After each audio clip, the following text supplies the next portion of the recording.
ખરેખર આ બધા એડા મારા હું કહી ગયા હે આ બધી માળો રહી ને એક દંડની ખંચરી નાખું ખંચરી અને પછી લીલા એડા રહ્યા ને એને હુકવી દઉં હોય કાણ એટલે એ હુકાઈ જાય ને એટલે 2 દાડા પછી એને ગંજરી નાખું હા પછી ના ઘેર જઈને ખાઈ આવું ગોવિંદજી હા કાળા શું કરી રહ્યા હો?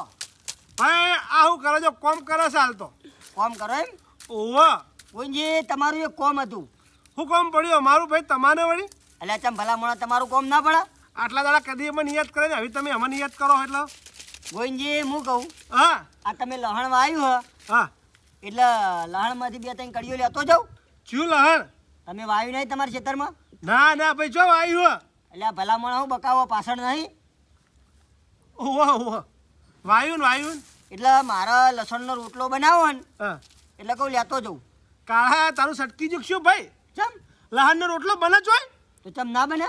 લહાનનો રોટલો ના બને બાજરીના લોટનો રોટલો બને અને એનો રોટલો બનાવી અને લહાણ અંદર નાખવું પડે એનો લાડવો બને એવું એમ? ઓવા પછી એને ખાવો પડે આજે તમે નહીં આલો?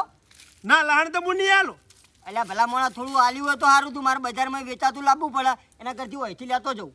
લા 400 રૂપિયા કિલો હાલ નો હેઠ પડાય 400 રૂપિયા ના 400 રૂપિયા કિલો તો નહીં લેવું હું જાઉં. હા તો નેકળો હેડો વાહ તારી જો કા કાળો આવી જાય મફતનું લહણ ગોવિંદજીના તો ભાળી નહીં કે તરત વા ડુચ્ચું કરવા આવ્યા નહીં કે ગોવિંદજી લાવ લહણ થોડું લેતો જો એટલે આ લહણ તમારા માટે નહીં વાયું આ લહણ બી મારા માટે વાયું હ જો કે આવી જાય મફતનું ખાવા મફતનું તો કોઈ ના ખાવા દઉં પૈસા હાલવા નહીં મફતનું ખાવા આવી જવું તરત કોમ તો કદી ગોવિંદજીને કરાવવું નહીં